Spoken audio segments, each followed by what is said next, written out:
Hello, superheroes and supervillains. It's your friend Sean PVS 101. Welcome back to a brand new video on my channel. I hope you all doing very well recently. In today's brand new movie review, I'm going to review on my YouTube channel. I'm going to review on Puss in Boots in the Last Wish. Yes, I'm going to do a movie review that I seen for the very first time I watched. And that movie review I'm going to review is Puss in Boots and the Last Wish. This film was released in December of 2020, couple of months ago, and this film was the new installment of the Shrek franchise and the newest movies from DreamWorks Animation, and the directed sequel to the 2011 movie Puss in Boots. So the plot for Puss in Boots and the Last Wish. This film is set right after the events of the first Puss in Boots movie in 2011, after he saved the town from the giant goose from Humpty Dumpty. In this movie, we follow Puss in Boots enjoying his life as a hero while he's throwing a party at the people in the village. But then suddenly out of nowhere, there's a giant rock monster interrupted the party. But then Puss in Boots ready to save the day, doing his heroish stuff, but then out of nowhere, he got crushed by a giant bell after the monster was defeated. And then he went to the doctor, and then the doctor says, Puss, you're on to his last life. And then Puss in Boots doesn't listen to him, but the doctor wanted to give warning about him, about death is coming. But then suddenly, during Puss in Boots was going to a nice bar, but then he met a new threatening villain named Death, aka Big Bad Wolf, one of the most scariest DreamWorks villains. And then Puss in Boots ready to go fight him, but then Puss in Boots is really too scared because he's on his last life. He runs away and retires. Go to an old lady full of cats. He met a new character named Burrito, who is a therapist dog for Puss in Boots.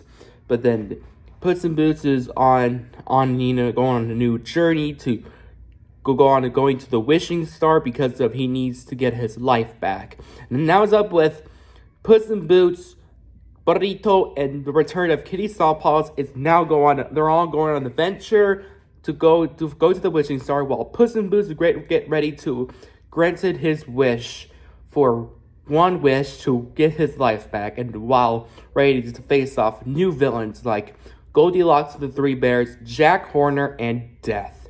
And that's the plot for this movie. So, after I watched this movie for the very first time at home on Apple TV Plus, what's my opinion on this movie after I watched this? In my personal opinion, after I watched this movie for the very first time at home, I gotta say this. That was totally wicked! Wow! DreamWorks, you put your A game to a whole new level. I mean, wow, DreamWorks. I was so blown away when I watched it for the very first time, because this movie surprised my expectations. I love it so much because this movie was even better than I was expected to be, because I liked the first Puss in Boots movie. I thought it was I loved the first Puss in Boots movie. I thought this film was a lot of fun, clever, funny, and heartwarming, because I liked the first Puss in Boots movie back in 2011. I thought it was an underrated Shrek movie. I thought I really loved the Shrek franchise. I loved the first movie. I adore the second film. I freaking hate Shrek the Third. But Shrek Forever After, I really like that movie. Not perfect as the first two, but very a massive improvement over Shrek the Third.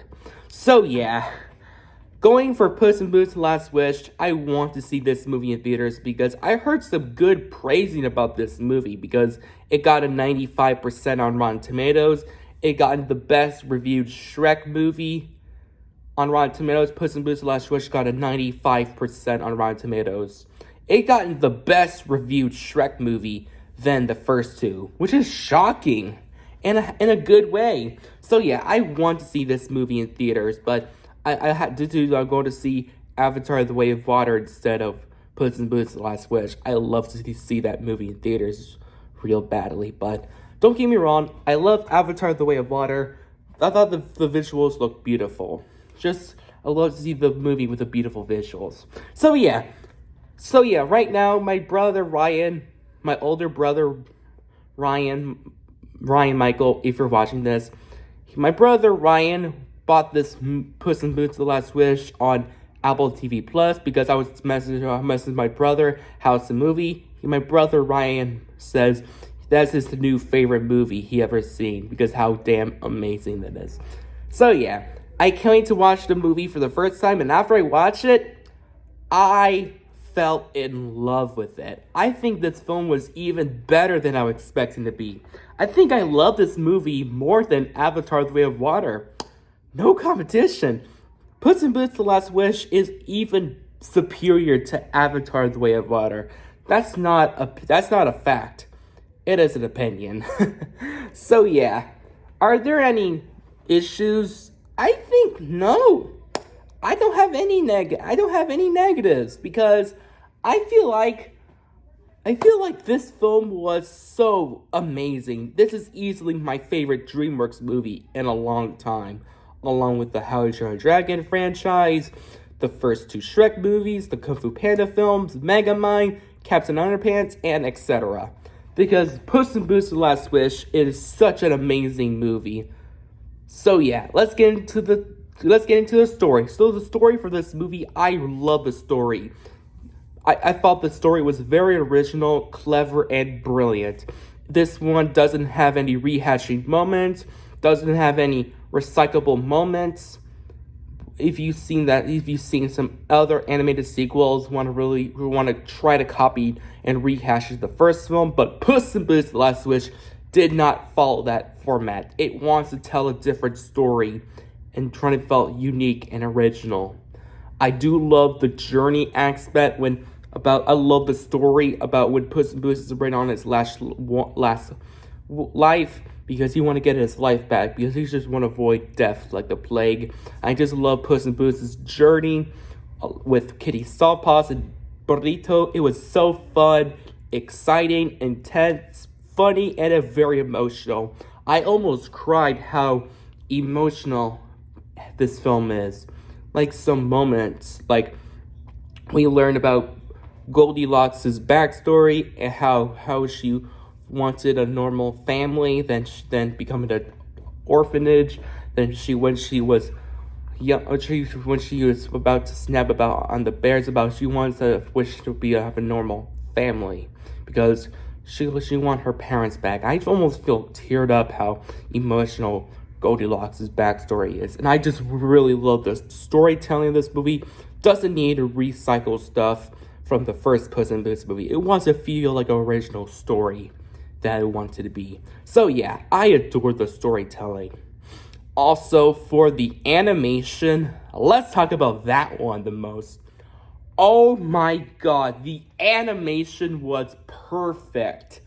I love everything about the movie I love everything about the animation, from the character designs, background, and character animation, the fight scenes, everything about the animation was phenomenal I adore the animation because this film reminds me of inspiration from Spider-Man into the Spider-Verse because I just love that animation style from that movie I just really love that Spider-Verse influence to this movie because I just love the character designs.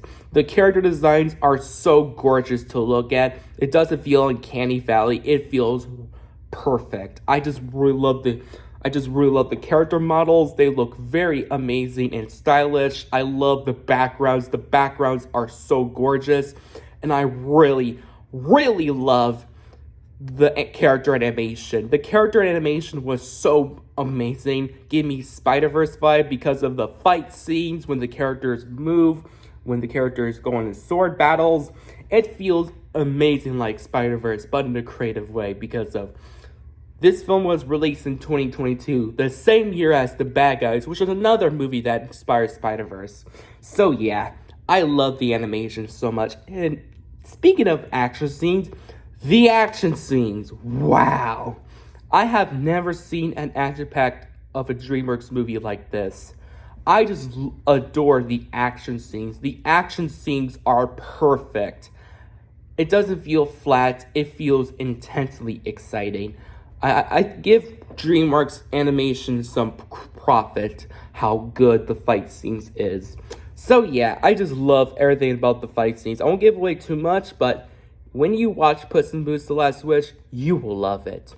As for the characters, let's talk about the characters.